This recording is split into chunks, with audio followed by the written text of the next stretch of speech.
Address தானே எழுத சொன்னேன். ஒன்று பார்த்தா ஒரு விஜயலட்சுமியை போட்டுட்டு இன்னொரு விஜயலட்சுமியை போடலை. அப்புறம் பார்த்தா பின்கோடு போடலை. என்ன மயிர் வேலை தான் பழைய 12ஆவது படித்து கிழிச்சிச்சு. ஒன்றுமே இல்லை, நான் அதை காட்டக்கூடாதுன்னு இருக்காங்க.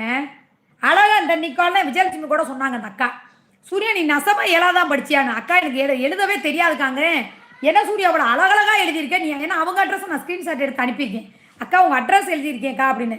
எழுதுன ரைட்டு சூர்யா நீ போட்டியான்னு சொல்லி இந்த பில்லில் போய் போய் போய் போய் இந்த விஜயலட்சுமிங்கிற பேரை எத்தனை வாட்டி தேடுறதுங்க யாருங்க.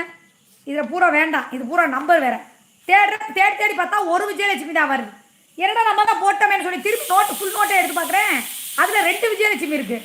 ஒரு விஜயலட்சுமி சேலம், இன்னொரு விஜயலட்சுமி திருப்பி தெளிவாக போட்டிருக்கேன். எஸ் விஜயலட்சுமி அவங்களுக்கு இனிஷியல் போடல, உங்களுக்கு இனிஷியல் போட்டிருக்கேன். இந்த ஒரு கொரியர் மிஸ் ஆகி போச்சு. எனக்கு அது மனசு கடந்து அடிக்குது. பாவம் எப்படி ஆசையாக ஆர்வமாக இருந்திருப்பாங்க. இந்த இன்றைக்கி நல்லா சமைச்சு சாப்பிட்டுவிட்டு அழகாக இருப்பாங்களே. நீங்கள் கோவிச்சுக்காதீங்கக்கா. 5 மணிக்கு நான் போட்டுருவேக்கா. நான் சொல்லி அனுப்புகிறேன். நாளைக்கு காலையில் 10 to 12 மணிக்குள்ளே அந்த அக்காவுக்கு போயிடும்னேன். உனக்காகவே நான் கொரியர் ஆஃபீஸ் போகிறேன்.